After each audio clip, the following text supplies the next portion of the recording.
नमस्कार।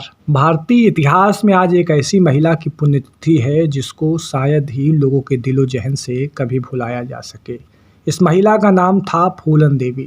यूँ तो ये एक अपराधी थी, लेकिन इसने आगे चल के भारतीय संसद में भारत की आधी आबादी का प्रतिनिधित्व भी किया। फूलन देवी एक ऐसा नाम है जो लोगों के ऊपर हुए अनाचार और अत्याचार के खिलाफ जवाब देने के लिए एक मिसाल के तौर पर जानी जाती है। फूलन देवी पर हत्या और किडनैपिंग के बहुत सारे आरोप लगे थे।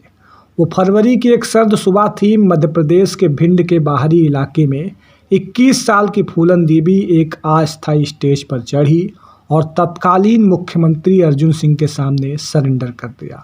उन पर हत्या और किडनैपिंग के कई सारे आरोप भी पहले से थे। ये 1983 का साल था। 2 दशक से भी कम का समय, और फूलन देवी एक दबे कुचले समुदाय की उन महिलाओं में से एक बन गई जो भारत की संसद सदस्य बनी। लेकिन 2001 में उनकी ज़िंदगी का अंत हो गया। तब वो सांसद के तौर पर अपने दूसरे कार्यकाल में थी। उन्हें बदले के लिए एक शख्स ने गोली मार दी। गंभीर आपराधिक आरोपों के बावजूद इतनी विवादित लेकिन असाधारण महिला एक फेमिनिस्ट आइकॉन कैसे बनी, आज हम फूलन देवी की पुण्यतिथि पर उनके बारे में बता रहे हैं और उनके जीवन के उन तथ्यों से आपको रूबरू करा रहे हैं जो किसी ने शायद ही सुने हो।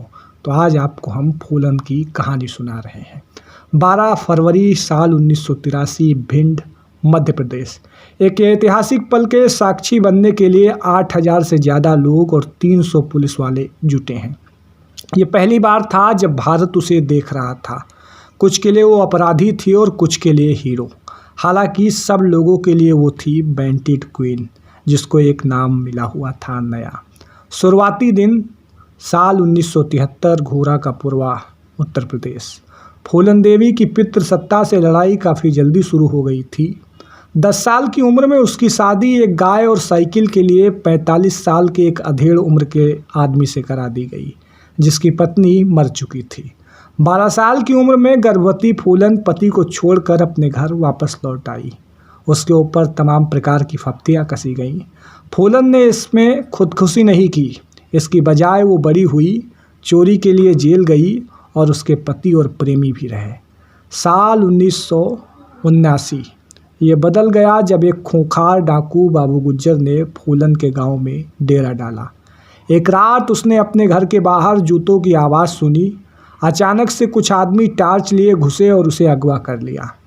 फूलन की किडनैपिंग क्यों हुई और इसके बाद क्या हुआ, ये बहस का मुद्दा आज भी है।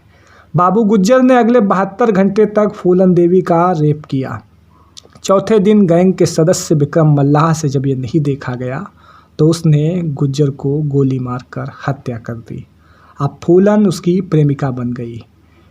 उसी समय एक डाकू का जन्म होता है। ऐसा माना जाता है कि फूलन ने डकैती करना विक्रम मल्लाह से ही सीखा था। विक्रम ने फूलन को कहा कि अगर तुझको 20 मारने हैं तो 20 को मार, क्योंकि अगर तू 20 को मारेगी तो तेरा नाम होगा, नहीं तो तुझे हत्यारे के रूप में लटका दिया जाएगा। डाकू भाई श्री राम और लाला राम ने बाबू गुज्जर की हत्या के बदले के लिए विक्रम मल्लाह पर गोली चलाकर उसकी हत्या कर दी। यहाँ से फूलन की प्रेम कहानी का अंत हो जाता है और विक्रम मल्लाह की भी कहानी खत्म हो जाती है। फूलन को एक रोज़ नाव में डालकर उत्तर प्रदेश के बहमही गांव लाया गया।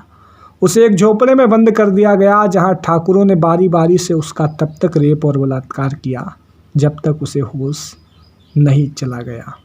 ऐसा 3 हफ्तों तक चलता रहा। एक दिन वो भागने में कामयाब हो गई और डकैतों के अपने पुराने गैंग में शामिल हो गई। अब फूलन के सिर पर सिर्फ एक ही धुन सवार थी, बदला। 14 फरवरी 1981, बहमई, यूपी। फूलन देवी 7 महीने बाद लौटी और बदला लेने के लिए अपनी गैंग के साथ। फूलन ने गांव वालों को इकट्ठा होने को कहा और एक संदेशा कहा, सुनो, अगर अपनी ज़िंदगी प्यारी है, अपना पैसा और सोना मेरे हवाले कर दो। श्री राम और लाला राम को भी मेरे हवाले कर दो। जय दुर्गा माता। उसके आदमियों ने पूरे गांव में तलाशी और लूटपाट की, लेकिन लोगों ने कहा कि वो विक्रम को मारने वाले राम बंधुओं को नहीं जानते हैं। तो फूलन ने कहा, मैं तुम सबको सबक सिखाऊंगी।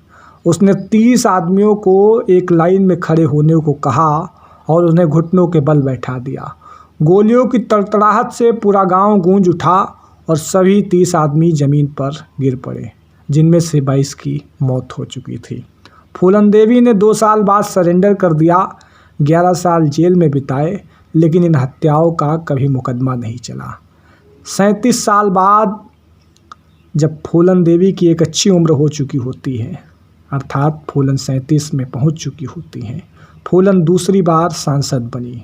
उसके बाद बहमई नरसंहार का बदला लेने के लिए शेर सिंह राणा ने फूलन देवी को गोली मार दी और यहीं से फूलन देवी की ज़िंदगी का अंत हो गया।